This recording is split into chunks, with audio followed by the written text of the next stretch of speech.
ಒಂದು ಬಾರಿ ದೂರವಾದ ಗಂಡ ಹೆಂಡತಿ ಮತ್ತೆ 2 ವರ್ಷಗಳ ನಂತರ ಕಾಣಿಸಿದರೆ ಹೇಗಿರುತ್ತದೆ? ಅದೂ ಸಹ ಒಂದೇ ಆಫೀಸಿನಲ್ಲಿ.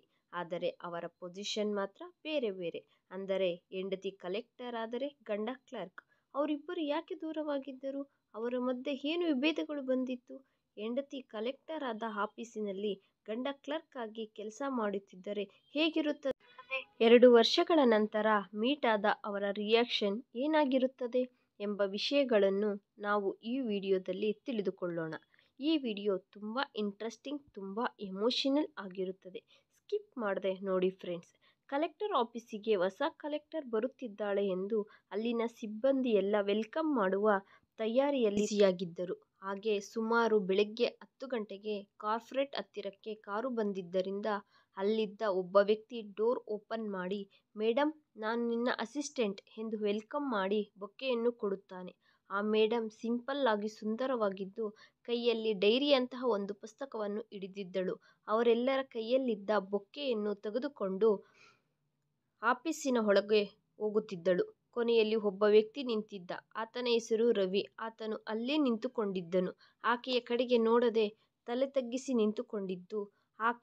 ಆಕೆಯೂ ಸಹ ಹಿಡಿಸಿಕೊಳ್ಳದೆ ಹೊರಟು ಹೋದಳು. ನಂತರ ಆಕೆಯ ಕ್ಯಾಬಿನ್ಗೆ ಹೋದಾಗ ಅಲ್ಲಿನ ಸಿಬ್ಬಂದಿಯೆಲ್ಲ ಅಲ್ಲಿಯೇ ಇದ್ದರು. ನಂತರ ಅವರ ಅಸಿಸ್ಟೆಂಟ್ ಅವರೆಲ್ಲರ ಪೊಸಿಷನನ್ನು ಮತ್ತು ಅವರ ಹೆಸರುಗಳನ್ನು ಹೇಳುತ್ತಿರುತ್ತಾನೆ. ರವಿ ಸಹ ಅಲ್ಲಿಯೇ ಇದ್ದು ಆ ಮೇಡಮ್ ಕಡೆಗೆ ನೋಡುತ್ತಿರುತ್ತಾನೆ. ಅವರೆಲ್ಲರ ಬಗ್ಗೆ ಅವರ ಅಸಿಸ್ಟೆಂಟ್ ಪರಿಚಯ ಮಾಡಿಸುತ್ತಿರುವಾಗ ಮೇಡಮ್ ಅವರಿಗೆ ಅವರೇ ಪರಿಚಯ ಮಾಡಿಕೊಳ್ಳುತ್ತಾರೆ ಬಿಡಿ ಎಂದು ಹೇಳುತ್ತಾರೆ. ಆಗ ರವಿ ಸ್ವಲ್ಪ ಮುಜುಗರದಿಂದ ಆ ಮೇಡಮ್ ಕಡೆಗೆ ನೋಡುತ್ತಾ, ನನ್ನ ಹೆಸರು ರವಿ, ನಾನು ಈ ಆಫೀಸಿನಲ್ಲಿ ಕ್ಲರ್ಕ್ ಆಗಿ ಕೆಲಸ ಮಾಡುತ್ತಿದ್ದೇನೆ ಎಂದು ಹೇಳುತ್ತಾ ಅಲ್ಲಿಂದ ಸ್ಪೀಡ್ ಆಗಿ ಹೊರಗಡೆ ಹೊರಟು ಹೋಗುತ್ತಾರೆ. ಆದರೆ ರವಿ ಮೇಡಮ್ ಪರ್ಮಿಷನ್ ತೆಗೆದುಕೊಳ್ಳದೆ ಅಲ್ಲಿಂದ ಹೊರಗಡೆ ಹೋಗಿದ್ದಕ್ಕೆ ರವಿಗೆ ಏನಾದರೂ ಅರ್ಜೆಂಟ್ ಕೆಲಸವಿತ್ತೇನೋ ಅಂದುಕೊಂಡರು. ಆದರೆ ಅವರೆಲ್ಲರಿಗೂ ಮೇಡಮ್ ಪರ್ಮಿಷನ್ ತೆಗೆದುಕೊಳ್ಳದೆ ಹೊರಗಡೆ ಹೋಗಿದ್ದಕ್ಕೆ ತುಂಬ ಬೇಜಾರಾಗಿರುತ್ತದೆ. ಮತ್ತೆ ಅವರೆಲ್ಲರ ಮೇಡಮ್ ಜೊತೆ ಮಾತನಾಡುತ್ತಿರುತ್ತಾರೆ. ನಂತರ ಅವರು ಹೊರಗಡೆ ಬಂದು ಮೇಡಮ್ ಒಳ್ಳೆತನದ ಬಗ್ಗೆ ಒಳ್ಳೆಯದಾಗಿ ಚರ್ಚೆ ಮಾಡುತ್ತಿರುತ್ತಾರೆ. ರವಿ ಮಾತ್ರ ಬೇಜಾರಾಗಿ ಸೈಲೆಂಟ್ ಆಗಿ ಇರುತ್ತಾನೆ. ಆಗ ಮೇಡಮ್ ಅಸಿಸ್ಟೆಂಟ್ ರವಿ ಹತ್ತಿರಕ್ಕೆ ಬಂದು, ರವಿ, ನೀನು ಮೇಡಮ್ ಪರ್ಮಿಷನ್ ತೆಗೆದುಕೊಳ್ಳದೆ ಹೊರಗಡೆ ಬಂದಿದ್ದಕ್ಕೆ ಮೇಡಮ್ ಏನೆಂದುಕೊಳ್ಳುತ್ತಾರೆ? ಇಲ್ಲಿನ ಸಿಬ್ಬಂದಿಗೆ ಡಿಸಿಪ್ಲೈನ್ ಇಲ್ಲ ಅಂದುಕೊಳ್ಳುವುದಿಲ್ವಾ? ಆದ್ದರಿಂದ ಇನ್ನೊಂದು ಬಾರಿ ಈ ಥರ ಮಾಡಬೇಡಿ ಎಂದು ಕೋಪದಿಂದ ಹೇಳಿ ಅಲ್ಲಿಂದ ಹೊರಟು ಹೋಗುತ್ತಾರೆ. ಆದರೆ ರವಿ ಮಾತ್ರ ಸೈಲೆಂಟಾಗಿಯೇ ಇರುತ್ತಾನೆ. ಮರುದಿನ ಮೇಡಮ್ ಅಸಿಸ್ಟೆಂಟ್ಗೆ ಕಾಲ್ ಮಾಡಿ, ನನಗೆ ಹುಷಾರಿಲ್ಲ, ಅದಕ್ಕೆ ನಾನು ಲೀವ್ ಅಪ್ಲೈ ಮಾಡುತ್ತಿದ್ದೇನೆ ಎಂದು ಹೇಳುತ್ತಾನೆ. ಹಾಗೆ ನೋಡುತ್ತಲೇ ಮೇಡಮ್ ಬಂದು 1 ತಿಂಗಳು ಹಾಗೆಯೇ ಬಿಡುತ್ತದೆ. ಆದರೆ ರವಿ ಮಾತ್ರ ಎದುರು ಬೀಳದೆ ತಪ್ಪಿಸಿಕೊಳ್ಳುತ್ತಿದ್ದನು. ಏನಾದರೂ ಫೈಲ್ ಸಪ್ಲೈ ಮಾಡಬೇಕಾದರೂ ಸಹ ಬೇರೊಬ್ಬರ ಕೈಯಲ್ಲಿ ಮೇಡಮ್ಗೆ ಫೈಲ್ ಕಳಿಸುತ್ತಿದ್ದನು. ಕಲೆಕ್ಟರ್ ಸಹ ಹೊಸದಾಗಿ ಬಂದಿದ್ದರಿಂದ ಅವರ ಕೆಲಸದಲ್ಲಿ ತುಂಬ ಬ್ಯುಸಿಯಾಗಿದ್ದರು.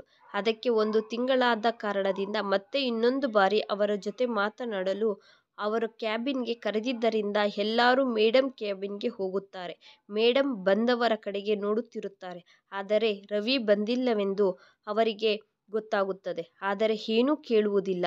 ಹಾಗೆ ದಿನಗಳು ಕಳೆಯುತ್ತಿದ್ದವು. ಹಾಗೆ ಮೇಡಮ್ ಅವರು ಕ್ಯಾಬಿನ್ಗೆ ಹೋಗುವ ಮೊದಲು ಹಾಲ್ನಲ್ಲಿ ನಿಂತು ಅವರ ಸಿಬ್ಬಂದಿಗೆ ಗುಡ್ ಮಾರ್ನಿಂಗ್ ಎಂದು ಹೇಳಿ ಒಳಗಡೆ ಹೋಗುತ್ತಿದ್ದರು.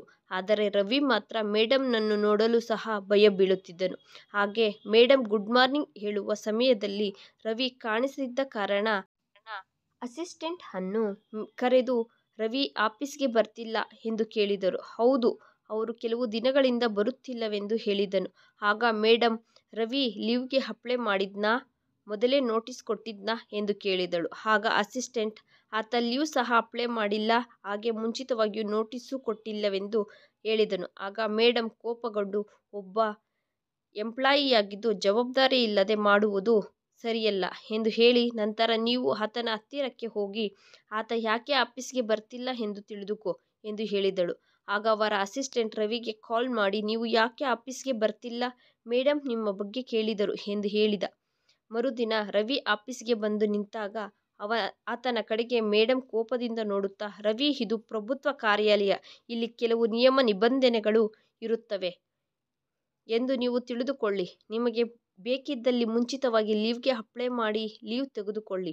ಆದರೆ ನಿಮಗೆ ಇಷ್ಟ ಬಂದಂತೆ ಹೇಳದೆ ಆಫೀಸ್ಗೆ ಬರದೆ ಜವಾಬ್ದಾರಿ ಇಲ್ಲದೆ ಹೇಗೆ ನಡೆದುಕೊಳ್ಳುತ್ತೀರಾ ಎಂದು ಕೇಳಿದರು. ಆದರೆ ರವಿ ಮೇಡಮ್ ಮಾತಿಗೆ ಏನೂ ಹೇಳದೆ ಸೈಲೆಂಟ್ ಆಗಿಯೇ ಇರುತ್ತಾರೆ. ನಂತರ ಮೇಡಮ್, ರವಿ ನೀನು ಏನಾದರೂ ಹೇಳಬೇಕು ಅಂತಿದ್ದೀರಾ? ಈಗಲೇ ಹೇಳಿ. ಯಾಕಂದ್ರೆ ಇದು ನಿಮ್ಮ ಮನೆಯಲ್ಲ. ನೀವು ಬೇಕಂದಾಗ ಬರೋದಕ್ಕೆ, ಬೇಡ ಅಂದಾಗ ಹೊರಟು ಹೋಗುವ ಸ್ಥಳವಲ್ಲ ಎಂದು ತಿಳಿದುಕೊಳ್ಳಿ. ಆದ್ದರಿಂದ ಇನ್ನೊಮ್ಮೆ ಇಂತಹ ತಪ್ಪುಗಳನ್ನು ರಿಪೀಟ್ ಮಾಡಬೇಡಿ. ಇಲ್ಲದಿದ್ದರೆ ನಿಮ್ಮ ಮೇಲೆ ತಪ್ಪದೆ ಕಠಿಣವಾಗಿ ರಿಯಾಕ್ಷನ್ ತೆಗೆದುಕೊಳ್ಳಬೇಕಾಗುತ್ತದೆ ಎಂದು ಹೇಳುತ್ತಾಳೆ. ಆಗ ರವಿ, ನಾನು ಇಲ್ಲಿ ಕೆಲಸ ಮಾಡುತ್ತಿದ್ದಷ್ಟು ಮಾತ್ರಕ್ಕೆ ನಾನು ಇಲ್ಲಿ ಯಾರಿಗೂ ಆಳಲ್ಲ.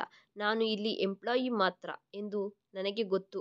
ನನಗೆ ರಜಾ ಅವಶ್ಯಕತೆಯಾಗಿಯೇ ನಾನು ಬರಲಿಲ್ಲ ಎಂದು ಹೇಳಿ ಹೊರಗಡೆ ಹೊರಟು ಹೋಗುತ್ತಾರೆ.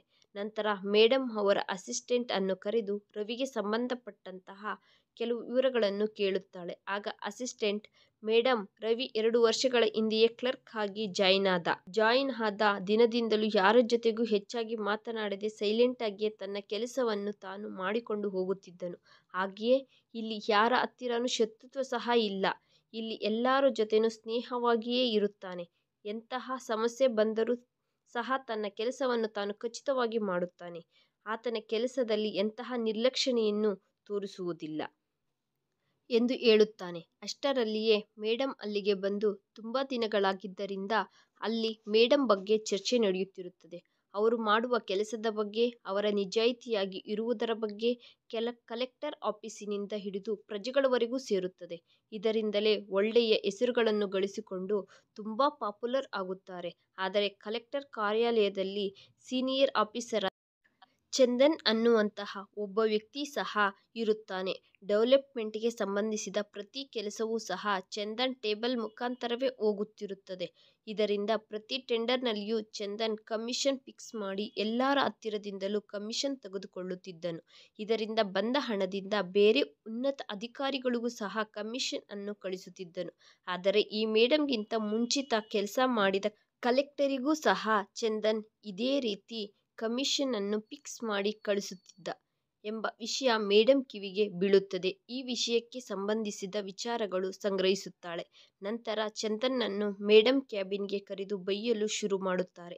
ನೋಡಿ ಚಂದನ್ ರವರೇ, ಇನ್ನು ಮುಂದೆ ಇಂತಹ ಕೆಲಸಗಳನ್ನು ಮಾಡಿದರೆ ನಿನ್ನ ಮೇಲೆ ಆಕ್ಷನ್ ತೆಗೆದುಕೊಳ್ಳಬೇಕಾಗುತ್ತದೆ ಎಂದು ವಾರ್ನಿಂಗ್ ಕೊಡುತ್ತಾಳೆ. ಇದರಿಂದ ಕೋಪಗೊಂಡ ಚಂದನ್ ಆಫೀಸ್ ರೂಮಿನಿಂದ ಹೊರಗಡೆ ಬಂದು ಅವರಿಗೆ ವಿರುದ್ಧವಾಗಿ ಕೇಡು ಮಾಡಲು ಪ್ರಯತ್ನಿಸುತ್ತಾನೆ. ಅಷ್ಟೇ ಅಲ್ಲದೆ ಚಂದನ್ ಕಮಿಷನ್ ತೆಗೆದುಕೊಂಡು ಟೆಂಡರ್ ಪಾಸ್ ಮಾಡದೆ ಇದ್ದಿದ್ದರಿಂದ ಮೇಡಮ್ ಮೇಲೆ ಇನ್ನೂ ತುಂಬಾ ಕೋಪ ಬರುತ್ತದೆ. ಆದ್ದರಿಂದ ಆಫೀಸಿನಲ್ಲಿ ಮೇಡಮ್ ಮೇಲೆ ಕೆಟ್ಟದಾಗಿ ಮಾತನಾಡಲು ಶುರು ಮಾಡುತ್ತಾನೆ.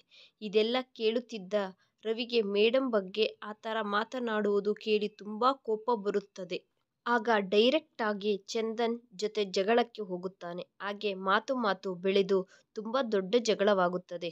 ಇದರಿಂದ ಕಲೆಕ್ಟರ್ ಆಫೀಸಿನಲ್ಲಿ ತುಂಬಾ ಗಂದರಗೋಳವಾಗುತ್ತದೆ. ಅಲ್ಲಿದ್ದ ಸಿಬ್ಬಂದಿಯೆಲ್ಲ ಅವರಿಬ್ಬರನ್ನು ಬಿಡಿಸಲು ತುಂಬಾ ಪ್ರಯತ್ನಿಸುತ್ತಾರೆ. ಅವರಿಬ್ಬರ ಜಗಳವನ್ನು ಕೇಳಿದ ಮೇಡಮ್ ಸಹ ಕ್ಯಾಬಿನ್ನಿಂದ ಹೊರಗಡೆ ಬರುತ್ತಾರೆ. ಮೇಡಮ್ ಬಂದಿದ್ದನ್ನು ನೋಡಿ ಅವರಿಬ್ಬರು ಅಲ್ಲಿಗೆ ಆ ವಿಚಾರವನ್ನು ಬಿಟ್ಟು ಸುಮ್ಮನಾಗುತ್ತಾರೆ. ಮೇಡಮ್ ತನ್ನ ಕ್ಯಾಬಿನ್ಗೆ ಹೋಗಿ ಅಸಿಸ್ಟೆಂಟ್ ಅನ್ನು ಕರೆದು, ಅಲ್ಲಿ ಏನಾಯಿತು, ಯಾಕೆ ಅವರಿಬ್ಬರು ಜಗಳವಾಡುತ್ತಿದ್ದಾರೆ ಎಂದು ಕೇಳಿದರು. ಆಗ ಅಸಿಸ್ಟೆಂಟ್, ಮೇಡಮ್, ಚಂದನ್ ನಿಮ್ಮ ಬಗ್ಗೆ ತುಂಬಾ ಕೆಟ್ಟದಾಗಿ ಮಾತನಾಡುತ್ತಿದ್ದಾನೆ. ಅದನ್ನು ಕೇಳಿದ ರವಿಗೆ ಕೋಪ ಬಂದು ಚಂದನ್ ಮೇಲೆ ಜಗಳಕ್ಕೆ ಹೋದನು ಎಂದು ಹೇಳುತ್ತಾನೆ. ಅಸಿಸ್ಟೆಂಟ್ ಮುಖಾಂತರ ರವಿಯನ್ನು ರೂಮ್ ಒಳಗೆ ಬರುವುದಕ್ಕೆ ಹೇಳಿ, ರವಿ, ಇದೆಲ್ಲ ಏನು? ನಾವು ಪ್ರಭುತ್ವ ಕಾರ್ಯಾಲಯದಲ್ಲಿ ಇದ್ದೀವೋ ಅಥವಾ ರೋಡ್ ಮೇಲೆ ಇದ್ದೇವೋ ಎಂದು ಅಂದುಕೊಳ್ಳುತ್ತಿದ್ದೀರಾ? ನೀವು ಏನಾದರೂ ಜಗಳವಾಡಬೇಕಾದರೆ ವ್ಯಕ್ತಿಗತವಾಗಿ ನೋಡಿಕೊಳ್ಳಿ. ಆಫೀಸಿನಲ್ಲಿ ಈ ರೀತಿ ಮಾಡುವುದು ನಿಮಗೆ ಒಳ್ಳೆಯದಲ್ಲ ಎಂದು ಹೇಳುತ್ತಾರೆ. ಆ ಮೇಡಮ್ ಹೇಳುತ್ತಿದ್ದ ಮಾತುಗಳನ್ನು ತಲೆ ತಗ್ಗಿಸಿಕೊಂಡು ಕೇಳುತ್ತಿದ್ದ ರವಿ, ಆ ಚಂದನ್ ನಿನ್ನ ಬಗ್ಗೆ ತುಂಬಾ ಕೆಟ್ಟದಾಗಿ ಮಾತನಾಡುತ್ತಿದ್ದಾನೆ. ನಾನು ಆತನ ಹೇಳುತ್ತಿದ್ದ ಎಷ್ಟೋ ಮಾತುಗಳನ್ನು ಕೇಳಿಸಿಕೊಳ್ಳುತ್ತಿದ್ದೇನೆ. ಆದರೆ ಆತನು ಇವತ್ತು ಮಾತನಾಡಿದ ಮಾತುಗಳು ತುಂಬಾ ಜಾಸ್ತಿಯಾದವು. ಆತನು ನಿಮ್ಮನ್ನು ದೂಷಿಸುತ್ತಾ ವಿಷ ಕಕ್ಕುತ್ತಿದ್ದಾನೆ ಎಂದು ಹೇಳಿದ ಹಾಗೆ, ಮೇಡಮ್, ಆತ ಬೈಯುತ್ತಿದ್ದುದು ನನ್ನನ್ನು ಅಲ್ಲವೇ, ನಿಮ್ಮನ್ನಲ್ಲ. ಬೇಕಿದ್ದರೆ ನ್ಯಾಯಪರವಾಗಿ ಆಕ್ಷನ್ ತೆಗೆದುಕೊಳ್ಳುತ್ತಿದ್ದೆ ಅಲ್ವಾ? ನೀವು ಈ ರೀತಿ ಜಗಳ ಮಾಡುವ ಅವಶ್ಯಕತೆ ಏನಿತ್ತು? ಅಷ್ಟೇ ಅಲ್ಲದೆ ನನ್ನ ಬಗ್ಗೆ ಜಗಳವಾಡುವ ಹಕ್ಕು ನಿನಗೆ ಯಾರು ಕೊಟ್ಟರು ಎಂದು ಪ್ರಶ್ನಿಸಿದರು. ಆಗ ರವಿ ಸೈಲೆಂಟ್ ಆಗಿ ಇರುವ ಪ್ರವರ್ತನೆ ನೋಡಿ ಮೇಡಮ್ಗೆ ತುಂಬ ಕೋಪ ಬರುತ್ತದೆ. ಇದರಿಂದ ನಾನು ಏನು ಮಾತನಾಡುತ್ತಿದ್ದೇನೆ ಕೇಳಿಸುತ್ತಿದೆಯಾ ಎಂದು ಪ್ರಶ್ನಿಸುತ್ತಾಳೆ. ರವಿ ಸಹ ಕೋಪದಿಂದ ಮೇಡಮ್ ಕಡೆಗೆ ಒಂದು ಬಾರಿ ನೋಡುತ್ತಾನೆ. ಆತನ ನೋಟ ನೋಡಿದ ಮೇಡಮ್ ಸಹ ಸ್ವಲ್ಪ ಕಂಗಾರು ಬೀಳುತ್ತಾಳೆ. ರವಿ, ನಾನು ನಿನ್ನಿಂದ ದೂರವಾಗಿರಬಹುದು, ಆದರೆ ನನ್ನ ಮುಂದೆ ನಿನ್ನನ್ನು ಯಾರಾದರೂ ಈ ರೀತಿ ಮಾತನಾಡಿದರೆ ನಾನು ನೋಡಲಾರೆ ಎಂದು ಹೇಳಿ ಅಲ್ಲಿಂದ ಹೊರಟು ಹೋಗುತ್ತಾರೆ. ಆಗ ಮೇಡಮ್ ಸಹ ಆತನ ಕಡೆಗೆ ನೋಡಿ ಎಮೋಷನಲ್ ಆಗಿ ಕಣ್ಣಿಂದ ಬರುತ್ತಿರುವ ನೀರನ್ನು ತಡೆದು ಕಣ್ಮುಚ್ಚಿಕೊಳ್ಳುತ್ತಾಳೆ. ಈ ಸಂಘಟನೆ ನಡೆದ ನಂತರ ರವಿ ಮತ್ತು ಮೇಡಮ್ ನಡುವೆ ತುಂಬಾ ದೂರ ಬೆಳೆಯುತ್ತದೆ. ಅವರಿಬ್ಬರು ಮಾತನಾಡಿಕೊಳ್ಳುವುದೇ ಇಲ್ಲ. ರವಿ ಕರೆಕ್ಟಾಗಿ ಆಫೀಸ್ ಟೈಮ್ಗೆ ಬಂದು ಕರೆಕ್ಟ್ ಟೈಮ್ಗೆ ಮನೆಗೆ ಹೊರಟು ಹೋಗುತ್ತಿದ್ದರು. ಆಫೀಸ್ನಲ್ಲಿಯೂ ಸಹ ಮಾಮೂಲಾಗಿಯೇ ಯಾವುದೇ ತೊಂದರೆ ಇಲ್ಲದೆ ನಡೆಯುತ್ತಿರುತ್ತದೆ. ಹಾಗೆ 2 ದಿನಗಳ ನಂತರ ಕಲೆಕ್ಟರ್ ಮೇಡಮ್ಗೆ ಒಂದು ಫೋನ್ ಕಾಲ್ ಬರುತ್ತದೆ. ಅದೇನೆಂದರೆ ಕ್ಯಾಬಿನೆಟ್ ಮಿನಿಸ್ಟರ್ ಪಬ್ಲಿಕ್ ಕೋರ್ಟ್ ಮೇಲೆ ಚರ್ಚೆ ನಿಮ್ಮ ಆಫೀಸಿನಲ್ಲಿ ನಡೆಯುತ್ತದೆ ಎಂದು. ನಂತರ ಹಾಗೆಯೇ ತನ್ನ ಸಿಬ್ಬಂದಿನೆಲ್ಲ ತನ್ನ ಕ್ಯಾಬಿನ್ಗೆ ಕರೆದು ಮಿನಿಸ್ಟರ್ ಅವರು ಬರುತ್ತಿದ್ದಾರೆ ಎಂದು ಬೇಗನೆ ಎಲ್ಲ ವ್ಯವಸ್ಥೆಗಳನ್ನು ಮಾಡಿಕೊಳ್ಳಿ ಎಂದು ಹೇಳುತ್ತಾರೆ. ಏನಾದರೂ ಮಿಸ್ಟೇಕ್ ಆದರೆ ಮಿನಿಸ್ಟರ್ ಅವರಿಗೆ ಕೋಪ ಬರುತ್ತದೆ ಎಂದು ಪದೇ ಪದೇ ಹೇಳುತ್ತಿರುತ್ತಾರೆ. ನಂತರ ಮಿನಿಸ್ಟರ್ ಬರುವಂತಹ ದಿನ ಆಫೀಸ್ ಸಿಬ್ಬಂದಿ ಎಲ್ಲ ಬೆಳಗ್ಗೆನೇ ಬೇಗ ಬಂದು ಎಲ್ಲ ವ್ಯವಸ್ಥೆ ಚೆನ್ನಾಗಿ ಮಾಡುತ್ತಿರುತ್ತಾರೆ. ಆದರೆ ರವಿ ಮಾತ್ರ ಆಫೀಸ್ನಲ್ಲಿ ಕಾಣಿಸದಿದ್ದ ಕಾರಣ ಮೇಡಮ್ ಪದೇ ಪದೇ ಆತನಿಗೋಸ್ಕರ ಹುಡುಕುತ್ತಿರುತ್ತಾರೆ.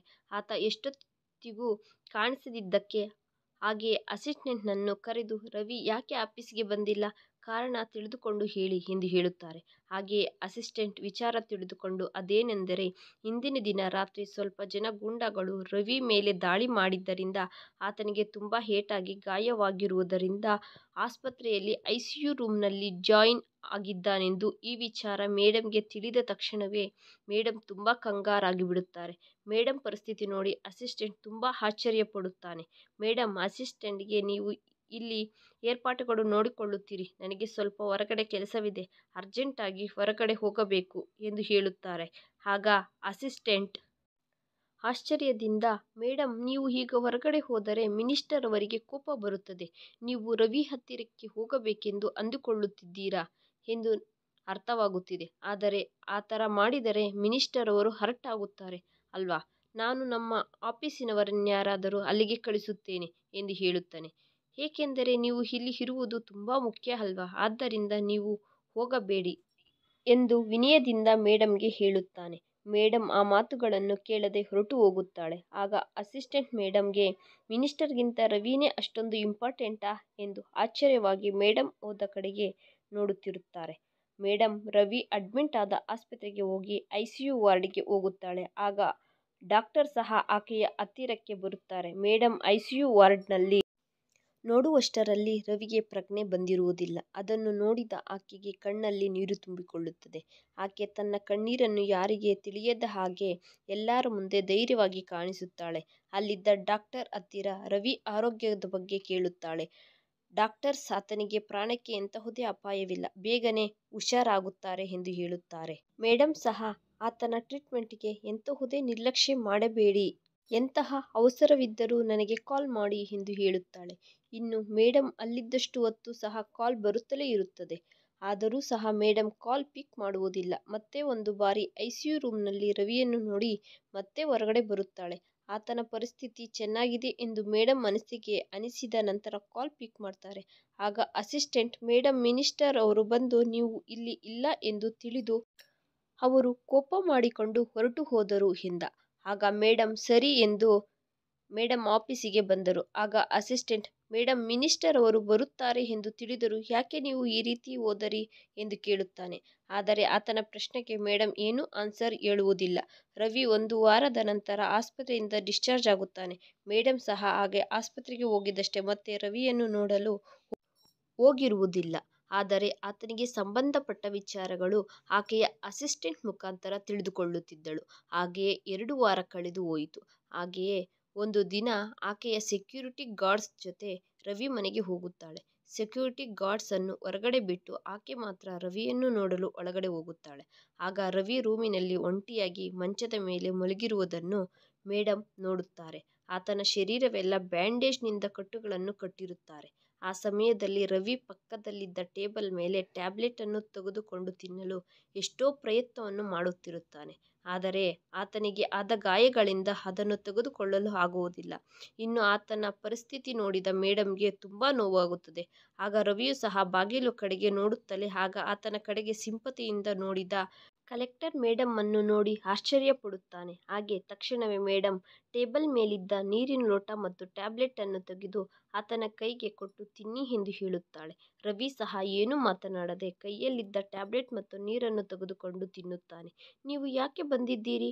ನೀವು ಹೀಗೆ ಬಂದರೆ ಆಫೀಸ್ ಸಿಬ್ಬಂದಿ ನಿಮ್ಮ ಬಗ್ಗೆ ಏನೇನು ಅಂದುಕೊಳ್ಳುತ್ತಾರೆ ಎಂದು ಹೇಳುತ್ತಾರೆ. ಆಗ ಮೇಡಂ, ನೀವು ಇವತ್ತು ಆಫೀಸ್ ಸಿಬ್ಬಂದಿಯ ಬಗ್ಗೆ ಯೋಚಿಸುತ್ತಿದ್ದೀರಾ? ಮತ್ತೆ ಅವತ್ತು ನನಗೋಸ್ಕರ ಚಂದನ್ ಜೊತೆ ಜಗಳಕ್ಕೆ ಹೋದಾಗ ಆಫೀಸ್ ಸಿಬ್ಬಂದಿ ಯಾವ ರೀತಿ ಮಾತನಾಡುತ್ತಿದ್ದಾರೆ ಎಂದು ಗೊತ್ತಾಗಲಿಲ್ವಾ ಎಂದು ಹೇಳುತ್ತಾಳೆ. ಆಕೆಯ ಮಾತು ಕೇಳಿ ರವಿ ಸಹ ಮೌನವಾಗಿ ಇರುತ್ತಾನೆ. ಆದರೆ ಅವರಿಬ್ಬರಿಗೂ ಒಬ್ಬರಿಗೊಬ್ಬರು ಅವರ ಮನಸ್ಸಿನಲ್ಲಿರುವ ಎಷ್ಟೋ ಮಾತುಗಳು ಮಾತನಾಡಬೇಕು ಅಂದುಕೊಳ್ಳುತ್ತಿರುತ್ತಾರೆ. ಆದರೆ ಇಬ್ಬರೂ ಸಹ ಹೊರಗಡೆ ಹೇಳುವುದಿಲ್ಲ. ಮೇಡಂ, ನಿಮ್ಮ ಮನೆಯಲ್ಲಿ ಯಾರೂ ಇಲ್ವಾ? ನಿಮ್ಮ ಹೆಂಡತಿ ಮಕ್ಕಳು ಎಲ್ಲಿಗೆ ಹೋದರು? ನಿಮ್ಮನ್ನು ಈ ಪರಿಸ್ಥಿತಿಯಲ್ಲಿ ಬಿಟ್ಟು ಎಲ್ಲಿಗೆ ಹೋದರು ಎಂದು ಕೇಳುತ್ತಾಳೆ. ಆಗ ರವಿ ಕಣ್ಮುಚ್ಚಿಕೊಂಡು ನಾನು ಒಂಟಿಯಾಗಿ ವಾಸ ಮಾಡುತ್ತಿದ್ದೇನೆ ಎಂದು ಹೇಳುತ್ತಾನೆ. ಯಾಕೆ ಮದುವೆ ಮಾಡಿಕೊಂಡು ಹೆಂಡತಿ ಮಕ್ಕಳ ಜೊತೆ ಇದ್ದಿದ್ದರೆ ಈ ಪರಿಸ್ಥಿತಿಯಲ್ಲಿ ನಿಮ್ಮ ಜೊತೆ ಇರ್ತಿದ್ದಲ್ವಾ ಎಂದು ಹೇಳುತ್ತಾಳೆ. ಆಕೆ ಮಾತುಗಳನ್ನು ಕೇಳಿ ಮೌನವಾಗಿ ಇರುತ್ತಾನೆ. ಮತ್ತೆ ಮೇಡಂ, ರವಿ ಅವರೇ, ನೀವು ಮದುವೆ ಮಾಡಿಕೊಂಡರೆ ನಿಮ್ಮ ಹೆಂಡತಿ ಮನೆಯನ್ನು ಸ್ವಚ್ಛವಾಗಿ ಇಡುತ್ತಿದ್ದಳು, ಹಾಗೆ ನಿಮಗೆ ಅಡಿಗೆ ಸಹ ಮಾಡಿ ಇಟ್ಟಿರುವಳಲ್ಲ, ನಿಮ್ಮ ಆರೋಗ್ಯವನ್ನು ನೋಡಿಕೊಳ್ಳುವಳಲ್ಲವೇ ಎಂದಾಗ ರವಿ, ಶ್ವೇತಾ, ನಾನು ಇನ್ನೂ ಮದುವೆ ಮಾಡಿಕೊಳ್ಳಲಿಲ್ಲ. ನಾನು ನಿನ್ನನ್ನು ನನ್ನ ಮನೆಯಿಂದಾದ್ರೆ ಕಳಿಸಿಬಿಟ್ಟೆ, ಆದರೆ ನನ್ನ ಮನಸ್ಸಿನಲ್ಲಿದ್ದ ನಿನ್ನನ್ನು ಕಳಿಸಲು ಆಗಲಿಲ್ಲ. ಅದಕ್ಕೆ ನಾನು ಇವತ್ತಿಗೂ ಮದುವೆ ಮಾಡಿಕೊಳ್ಳಲಿಲ್ಲ. ಆತನ ಮಾತು ಕೇಳಿದ ತಕ್ಷಣವೇ ಮೇಡಂ ಕಣ್ಣಲ್ಲಿ ನೀರು ತಿರುಗಿತು. ಆದರೆ ಆಕೆ ತನ್ನ ತಲೆಯನ್ನು ತಗ್ಗಿಸುತ್ತಾಳೆ. ನಂತರ ರವಿ ಕಡೆಗೆ ನೋಡಿ, ನಾನು ನಿನ್ನ ಜೊತೆ ದೂರವಾದ ಮೇಲೆ ನನ್ನ ತಂದೆ ಇನ್ನೊಂದು ಮದುವೆ ಮಾಡಿಕೋ ಎಂದು ತುಂಬಾ ಬಲವಂತ ಮಾಡಿದರು. ಆದರೆ ನನಗೆ ಗೊತ್ತು, ಯಾವತ್ತೋ ಒಂದು ದಿನ ನನ್ನನ್ನು ಅರ್ಥ ಮಾಡಿಕೊಳ್ಳುತ್ತೀರಾ ಎಂದು. ಅದಕ್ಕೆ ನಾನು ನಿಮಗೋಸ್ಕರ ಕಾಯುತ್ತಾ ಬೇರೆ ಯಾರನ್ನೂ ಮದುವೆ ಮಾಡಿಕೊಳ್ಳಲಿಲ್ಲ ಎಂದು ಹೇಳುತ್ತಾಳೆ. ಹಾಗೆ ಆಕೆಯ ಮಾತುಗಳನ್ನು ಕೇಳಿದ ರವಿ ಸಹ ಆಶ್ಚರ್ಯಪಡುತ್ತಾನೆ. ಹಾಗೆಯೇ ಆತನ ಕಣ್ಣಿನಲ್ಲಿ ಬರುತ್ತಿದ್ದ ಕಣ್ಣೀರನ್ನು ಸಹ ನಿಲ್ಲಿಸಲಾರದೆ ಆತನ ಕಣ್ಣೀರನ್ನು ಒರೆಸಿಕೊಂಡು, ರವಿ, ಶ್ವೇತಾ, ನಿಜವಾಗಿಯೂ ನಾವಿಬ್ಬರು ನಮ್ಮ ಮೂರ್ಖತ್ವದಿಂದ ಮತ್ತು ಅಜ್ಞಾನದಿಂದ ನಮ್ಮ ಜೀವನವನ್ನು ಎಷ್ಟೋ ಸಮಯ ವೇಸ್ಟ್ ಮಾಡುತ್ತಿದ್ದೇವೆ. ನಿಜವಾಗಿಯೂ ನನ್ನನ್ನು ಕ್ಷಮಿಸುತ್ತೀಯಾ ಎಂದು ಹೇಳುತ್ತಾನೆ. ನಂತರ ಕಲೆಕ್ಟರ್ ಶ್ವೇತಾ, ನಿನ್ನ ಮೇಲೆ ದಾಳಿ ಮಾಡಿದ ಆ ಚಂದನ್ನನ್ನು ಸಸ್ಪೆಂಡ್ ಮಾಡಿದ್ದೇನೆ ಎಂದು ಹೇಳುತ್ತಾಳೆ. ಇನ್ನು ಪೊಲೀಸರುಗಳು ಸಹ ಆತನ ಮೇಲೆ FIR ಮಾಡಿದ್ದಾರೆ. ಆದ್ದರಿಂದ ನೀವು ಇನ್ನು ಮೇಲೆ ಧೈರ್ಯವಾಗಿ ಇರಿ ಎಂದು ಹೇಳುತ್ತಾಳೆ. ಆಕೆಯ ಮಾತುಗಳನ್ನು ಕೇಳಿದ ತಕ್ಷಣವೇ ಶ್ವೇತಾ, ನೀನು ಈ ಕೆಲಸ ಯಾಕೆ ಮಾಡಿದ್ದೆ? ಈ ರೀತಿ ಮಾಡಿದ್ದರಿಂದ ನಿನ್ನ ಮೇಲೆ ಇನ್ನೂ ದ್ವೇಷ ಬೆಳೆಸಿಕೊಂಡು ಸೇಡು ತೀರಿಸಿಕೊಳ್ಳುವ ಅವಕಾಶ ಇದೆ ಅಲ್ಲವೇ ಎಂದು ಹೇಳುತ್ತಾನೆ. ನನ್ನ ಬಗ್ಗೆ ಅಷ್ಟೊಂದು ಕಾಳಜಿ, ಭಯ ಇದ್ದರೆ 5 ವರ್ಷಗಳ ಹಿಂದೆ ನನ್ನ ಬಗ್ಗೆ ಯೋಚಿಸಬೇಕಿತ್ತು. ಈ ದಿನ ಇಂತಹ ಪರಿಸ್ಥಿತಿಯಲ್ಲಿ ಇರುತ್ತಿರಲಿಲ್ಲ ಎಂದು ಹೇಳುತ್ತಾಳೆ. ರವಿ, ನಾನು ಆ ಸಮಯದಲ್ಲಿ ನಿಜವಾಗಿಯೂ ಯೋಚಿಸಲಿಲ್ಲ. ಆದರೂ ಆಗ ನಾನು ನಿನ್ನ ಒಳ್ಳೆಯದಕ್ಕೋಸ್ಕರನೇ ಈ ಕೆಲಸ ಮಾಡಿದೆ. ಏಕೆಂದರೆ ನಾನು ನಿಮಗೆ ಯಾವತ್ತೂ ಓದಿಕೊಳ್ಳುವುದು ಬೇಡ ಎಂದು ಹೇಳಲಿಲ್ಲ. ಆದರೆ ಪ್ರತಿನಿತ್ಯವೂ ನಿನ್ನ ಮತ್ತು ನನ್ನ ತಂದೆ ತಾಯಿಗಳ ಜೊತೆ ನಡೆಯುತ್ತಿದ್ದ ಜಗಳದ ಮಧ್ಯೆ ನಾನು ಒದ್ದಾಡುತ್ತಿದ್ದೆ. ಆ ಪರಿಸ್ಥಿತಿಯಲ್ಲೂ ನೀನು ಓದಿಕೊಳ್ಳಲು ಆಗುವುದಿಲ್ಲ ಎಂದು ನನಗೆ ಪೂರ್ತಿಯಾಗಿ ಅರ್ಥವಾಯಿತು. ಹಾಗೆ ನನ್ನ ತಂದೆ ತಾಯಿಗಳನ್ನು ಸಹ ಎದುರಿಸಲಾರದೆ ಅದಕ್ಕೆ ನಿನ್ನ ನಿರ್ಣಯ ನಿನಗೆ ಬಿಟ್ಟುಬಿಟ್ಟೆ. ಓದಿಕೊಳ್ಳಬೇಕಾ ಅಥವಾ ಸಂಸಾರ ಬೇಕಾ ಎಂದು ಆ ಪ್ರಶ್ನೆ ಕೇಳುವುದು ನನ್ನದು ತಪ್ಪೇ. ಆದರೆ ನನಗೆ ಅದನ್ನು ಬಿಟ್ಟರೆ ಬೇರೆ ಮಾರ್ಗ ತಿಳಿಯಲಿಲ್ಲ. ನೀನು ನನ್ನಿಂದ ದೂರವಿದ್ದರೆ ಓದನ್ನನ್ನಾದರೂ ಪ್ರಶಾಂತವಾಗಿ ಓದಿಕೊಂಡು ನೀನು ಅಂದುಕೊಂಡ ಗುರಿಯನ್ನಾದರೂ ಸಾಧಿಸುತ್ತೀಯ ಎಂದು ಅನಿಸಿತು. ನಿನ್ನ ಓದು ನಿಲ್ಲಬಾರದೆಂದು ನಾನು ಅಂದುಕೊಳ್ಳುತ್ತಿದ್ದೆ. ಏನೋ ಒಂದು ನಿರ್ಧಾರ ತೆಗೆದುಕೊಳ್ಳಬೇಕು ಅಂದುಕೊಂಡೆ. ಆದರೆ ಆ ಸಮಯದಲ್ಲಿ ನನ್ನ ತಂದೆ ತಾಯಿ ನೀನು ಓದಿಕೊಳ್ಳಬಾರದು, ಕೇವಲ ಒಬ್ಬ ಗೃಹಿಣಿಯಾಗಿ ಮಾತ್ರ ಮನೆಯನ್ನು ನೋಡಿಕೊಳ್ಳಬೇಕೆಂದು ಒತ್ತಡ ಮಾಡುತ್ತಿದ್ದರು. ಪ್ರತಿದಿನ ಜಗಳಗಳನ್ನು ನನ್ನ ತಂದೆ ತಾಯಿ ಮತ್ತು ನಿನ್ನ ಮಧ್ಯೆ ನಾನು ಎಷ್ಟೋ ಒದ್ದಾಡುತ್ತಿದ್ದೆ. ಆ ಸಮಯದಲ್ಲಿ ನಿಮ್ಮಿಬ್ಬರಿಗೂ ಅರ್ಥವಾಗುವ ತರಹ ಹೇಳಲು ಆಗಲಿಲ್ಲ. ಅದಕ್ಕೆ ಆ ದಿನ ನೀನು ಕಷ್ಟಪಡುತ್ತಿದ್ದರೂ ಸಹ ನಾನು ಏನೂ ಮಾಡಲು ಆಗಲಿಲ್ಲ ಶ್ವೇತಾ ಎಂದು ಆಗಿದ್ದೆಲ್ಲ ಹೇಳುತ್ತಾನೆ. ಅದಕ್ಕೆ ಏನು ಮಾಡಲಾಗದೆ ಡೈವರ್ಸ್ ಅನ್ನುವುದು ಪರಿಷ್ಕಾರ ಅಂದುಕೊಂಡ್ರಾ ನೀವು? ಯಾವ ಸಮಯದಲ್ಲಿ ನನಗೆ ಸಪೋರ್ಟ್ ಆಗಿ ಸಹಕಾರ ಕೊಡ್ತೀರಾ ಅಂದುಕೊಂಡನೋ ಅಂತಹ ಸಮಯದಲ್ಲಿ ನನ್ನ ಮನೆಯಿಂದ ಹೊರಗಡೆ ಕಳುಹಿಸಿದಿರಿ ಎಂದು ಮತ್ತೆ ಒಂದು ಬಾರಿ ಜ್ಞಾಪಕ ಮಾಡಿಕೊಳ್ಳುತ್ತಾಳೆ. ಆದರೆ ನಿನ್ನ ಪರಿಸ್ಥಿತಿ ಏನು ಎಂದು ನಾನು ಅರ್ಥ ಮಾಡಿಕೊಂಡೆ. ಅದಕ್ಕೆ ನಾನು ಆ ದಿನ ನೀವು ಕಳುಹಿಸಿದ ಡೈವರ್ಸ್ ಪೇಪರ್ಸ್ ಮೇಲೆ ಸಹಿ ಹಾಕಲಿಲ್ಲ. ಆಗ ಆಕೆ ಹೇಳಿದ ಮಾತನ್ನು ಕೇಳಿ ಆತ ಇನ್ನಷ್ಟು ಆಶ್ಚರ್ಯಪಡುತ್ತಾನೆ. ಏಕೆಂದರೆ ನೀವು ಡೈವರ್ಸ್ ಪೇಪರ್ಸ್ ಕಳುಹಿಸಿದಾಗ ನಿನ್ನ ಮೇಲೆ ಕೋಪ ಬಂದರೂ ಸಹ ನಿನ್ನ ಮನಸ್ಸು ನನಗೆ ಗೊತ್ತು. ಆದ್ದರಿಂದ ಆ ಪೇಪರ್ಸ್ ಮೇಲೆ ಸಹಿ ಹಾಕದೆ ಬಿಟ್ಟು ಬಿಟ್ಟೆ ಎಂದು ಹೇಳುತ್ತಾಳೆ. ಇನ್ನು ಆಕೆ ಮಾತುಗಳನ್ನು ಕೇಳಿದ ರವಿ ತುಂಬ ಸಂತೋಷ ಪಡುತ್ತಾನೆ. ಆದರೆ ನೀನು ಅವತ್ತು ನನ್ನನ್ನು ಆ ರೀತಿ ಬಿಟ್ಟು ಬಿಟ್ಟಿದ್ದು ನಾನು ಮರೆತು ಹೋಗಲು ಆಗಲಿಲ್ಲ. ಏಕೆಂದರೆ ಇವತ್ತು ನನ್ನ ಹೃದಯ, ನನ್ನ ಕೃಷಿ, ನಾನು ಬಯಸಿದ ಕನಸಿಗೆ ಕಲರ್ಫುಲ್ ಮಾಡಿ ನನ್ನ ಗುರಿಯನ್ನು ಸೇರುವಂತೆ ಮಾಡಿತು. ಆದರೆ ನಾನು ಏನಾದರೂ ನಿಸ್ಸಹಾಯಕಳಾಗಿ ನಿರಾಶೆಗೆ ಗುರಿಯಾಗಿದ್ದರೆ ನೀವು ಮಾಡಿದ್ದಕ್ಕೆ ಇನ್ನಷ್ಟು ಕುಗ್ಗಿ ಹೋಗುತ್ತಿದ್ದೆ. ಅದಕ್ಕೆ ನಿಮ್ಮನ್ನು ಕ್ಷಮಿಸಲಾರದೆ ಇಷ್ಟು ದಿನ ನಮ್ಮಿಬ್ಬರಿಗೂ ಡೈವರ್ಸ್ ಬರದಿದ್ದರೂ ಸಹ ನಿನ್ನ ಹತ್ತಿರಕ್ಕೆ ಬರಲಿಲ್ಲವೆಂದು ಹೇಳುತ್ತಾಳೆ.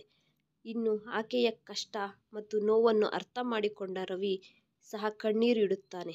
ನಂತರ ಆಕೆಯ 2 ಕೈಗಳನ್ನು ಹಿಡಿದು ಮನಸ್ಫೂರ್ತಿಯಾಗಿ ಕ್ಷಮಿಸು ಎಂದು ಕೇಳುತ್ತಿದ್ದೇನೆ. ಸಾರಿ ಶ್ವೇತಾ ಎಂದು ಹೇಳುತ್ತಾನೆ.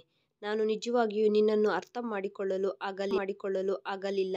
ಆ ದಿನ ನಿಜವಾಗಿಯೂ ನನ್ನ ತಂದೆ ತಾಯಿ ಮತ್ತು ನಿನ್ನ ಮಧ್ಯೆ ಒದ್ದಾಡಿದೆ ಎಂದು ಯೋಚಿಸಿದೆ. ಆದರೆ ನಿನ್ನ ವಿಚಾರದಲ್ಲಿ ಎಷ್ಟೊಂದು ತಪ್ಪು ಮಾಡಿದೆ ಎಂದು ಅರ್ಥ ಮಾಡಿಕೊಳ್ಳಲಿಲ್ಲ. ನಾನು ನಿನಗೆ ಕಳುಹಿಸಿದ ಡೈವರ್ಸ್ ಪೇಪರ್ಸ್ ಮೇಲೆ ಸೈನ್ ಹಾಕದೇ ಇರುವುದು ನಿಜವಾಗಿಯೂ ಒಳ್ಳೆಯದಾಗಿದೆ. ಇಲ್ಲದಿದ್ದರೆ ಇವತ್ತಿಗೂ ನಾನು ಒಂದು ದೊಡ್ಡ ಪಾಪ ಮಾಡಿದೆ ಎಂಬ ಭಾವನೆಯಲ್ಲಿ ಕುಗ್ಗಿ ಹೋಗುತ್ತಿದ್ದೇನೆ ಎಂದು ಹೇಳುತ್ತಾನೆ. ಇನ್ನು ಈ ವಿಚಾರ ಹೇಳಿದ ತಕ್ಷಣವೇ ಇಬ್ಬರೂ ತಬ್ಬಿಕೊಂಡು ಅಳಲು ಶುರು ಮಾಡಿಕೊಳ್ಳುತ್ತಾರೆ. ಸ್ವಲ್ಪ ಸಮಯದ ನಂತರ ರೂಮಿನಿಂದ ಹೊರಗಡೆ ಬಂದು ಆಕೆಯ ಸೆಕ್ಯೂರಿಟಿ ಮತ್ತು ಕಾರ್ ಡ್ರೈವರನ್ನು ಇಲ್ಲಿಂದ ಹೊರಟು ಹೋಗಿ ಎಂದು ಹೇಳುತ್ತಾಳೆ. ನಾಳೆ ಬೆಳಗ್ಗೆ ಆಫೀಸಿನಲ್ಲಿ ಮೀಟ್ ಆಗುತ್ತೇನೆ ಎಂದು ಹೇಳುತ್ತಾಳೆ. ಆಗ ಸೆಕ್ಯೂರಿಟಿ ಮತ್ತು ಡ್ರೈವರ್ ಇನ್ನಷ್ಟು ಆಶ್ಚರ್ಯದಿಂದ ನೋಡುತ್ತಾರೆ.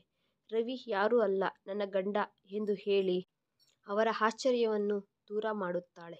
ಆಗ ಅವರು ಇನ್ನಷ್ಟು ಆಶ್ಚರ್ಯ ಮತ್ತು ಸಂತೋಷದಿಂದ ಅಲ್ಲಿಂದ ಹೊರಟು ಹೋಗುತ್ತಾರೆ. ನಂತರ ಮೇಡಮ್ ಮನೆಯ ಬಾಗಿಲು ಮುಚ್ಚಿಕೊಂಡು ಮನೆಯ ಒಳಗಡೆ ಹೋಗುತ್ತಾಳೆ. ಇನ್ನು ಗಂಡ ಹೆಂಡತಿ ಇಬ್ಬರೂ ಸಹ ಅವರ ಮಧ್ಯೆ ಇದ್ದ ಇಷ್ಟು ದಿನಗಳ ದೂರ ಮತ್ತು ಅವರಿಬ್ಬರ ನಡುವಿನ ದುಃಖ ಮತ್ತು ಕಷ್ಟವನ್ನು ಮರೆತು ಹೋಗಲು ಅವರಿಬ್ಬರು ಒಂದಾಗಿ ಸಂತೋಷವಾಗಿ ಅವರ ಸಮಯ ಕಳೆಯುತ್ತಾರೆ.